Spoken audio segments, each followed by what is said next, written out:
it's Kathy Zilski, and I'm so glad to be here today with Simon Says Stamp to debut my brand new stamp set called 30 Days of Thankful 2018.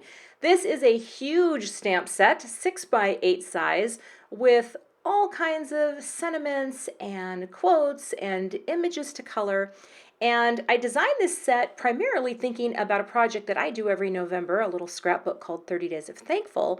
But I wanted to include all sorts of sentiments and sayings that could work for card makers or scrapbookers.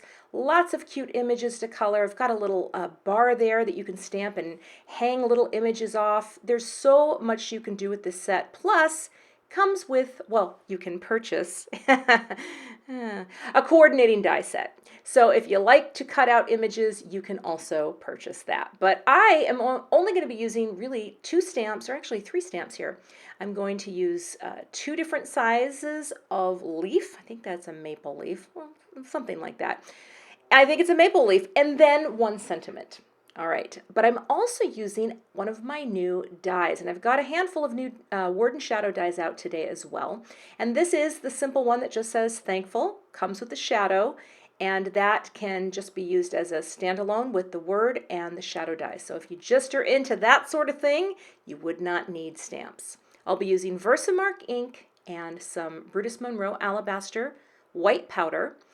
And I'm going to do some emboss resist today. So I'll be using Distress Oxides in Candied Apple, Bright Persimmon, Carved Pumpkin, and Wild Honey. A nice fall palette. And I've got my jumbo sponge daubers that I'll be using to do that. Plus I got a little bling here, some metallic gold from Pretty Pink Posh that I'll use to finish out my card. Plus a few other things like cardstock. I'm going to be using some Gina K Designs cardstocks here in Tangerine Twist, Warm Cocoa, and of course some Neenah Solar White Classic Crest in the 110-pound weight. So those are my cardstocks, and a few other tools as we go. So let's get started in building my card. The first thing I'm going to do is take a piece of the Neenah Solar White Classic Crest. This is the 110-pound. Because I'm doing so much embossing, I really wanted to have a heavier weight paper. And I'm using that embossing magic to get all the static off because I really just want my stamped images with the sticky Versamark to grab the powder and nothing else. So if you ever have problems with your stamping, embossing powder goes everywhere, get one of those embossing magic bats because they work. It's kind of amazing. So I'm going to create a pattern, and I'm starting out by stamping 1 leaf right in the center. You can kind of see that right there, right? But I am not going to emboss yet. I don't want my paper to get overly warped. So what I'm going to do is just free range stamp an entire pattern. Yes, I call it free range because I'm not using my MISTI for this. I'm trying to build up some of my stamping skills. So free range stamping it is. And because it's hard for me to see with just the Versamark, I don't think it's just me. I think it's, well, it's my aging, it's my middle-aged eyes, but it's just trickier for me to see. So if I have the powder down, makes it a lot easier to see where I want to put the leaves. And what I'm trying to do is create a random pattern, sort of a band of leaves. I'm using the large leaf stamp, and then here you can kind of see I filled in with small leaves. And I went ahead and did all that off camera. Got my heat tool all warmed up, and now I'm going to go ahead and just melt those until they are shiny and white and beautiful. So there you can kind of make out the pattern. But that's how the pattern is random. It's not perfect. It doesn't have to be perfect because now we're going to add a little color. So I'm going to load up the jumbo daubers with colors and just roll down the card in sort of a diagonal. And I am going in a rainbow order. I mean, I'm red. I'm going Roy. I'm only doing Roy. The rainbow, I'm leaving G-Biv out. We're just doing Roy for today.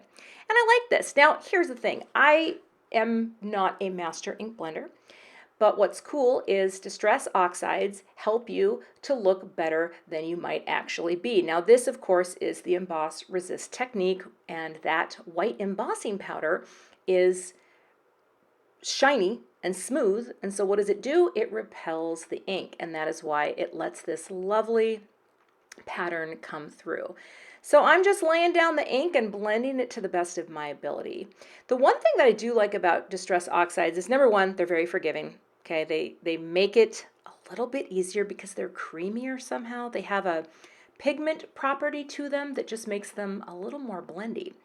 But also, once they start to really dry, because they don't dry as quickly as a dye ink, they dry, but it just kind of, you got to set it aside for a minute, just kind of let it be. The thing that I love is they seem to get smoother. They seem to smooth out, and I absolutely love that. So again, I'm just doing this until I think it looks good, coming back in, and then I'm going to take my paper towel and just rub over the top, and you can kind of see how those white stamped embossed images get a little brighter because ink does tend to sit on top of them and pool up. So there you go. That is my fallish pattern. I think it looks pretty good. Now while I'm setting that aside, I'm going to snap apart my die. Haven't even snapped them apart yet. You got to see that. Thank you. Pretty. All right, I'm going to run this through and I'm going to cut this out 3 times. 3 more times because I want to have a stack of 4. And one of the things that's kind of cool, I just recently watched some video on YouTube talking about how to not have your plates get as bent in your die cut machine. And apparently if you turn your dies a little more sideways, it might waste paper, you know, because you're not getting as much as you could out of it, but apparently that helps. So I'm gonna see. But the shadow layer, oh, I love that. I love it. But while the die cut machine is out, and yes, I am angling that one too. Just slightly angled. We'll see if I'll report back in a couple weeks. But I'm going to cut out the banner, and I just need a little tiny banner because the sentiment just says "for you" on this particular card project. So what I'm going to do is I'm just going to take that piece that I already cut and kind of line it into the die again to cut a little notch out of the other side. And you can feel it. You know, it just kind of lines up, and then you have this perfectly cut little banner. All right, time to glue. Gonna use the spray adhesive to get all this together. I don't breathe in while I'm doing it, but I do have a big box off camera. And I spray it up, I hold my breath.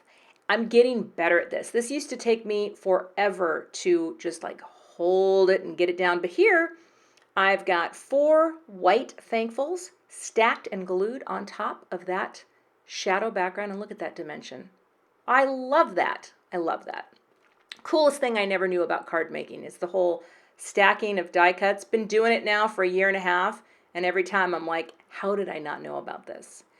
Now I'm going to trim down this panel because I want this to have a bit of a inset from the edge of my card base.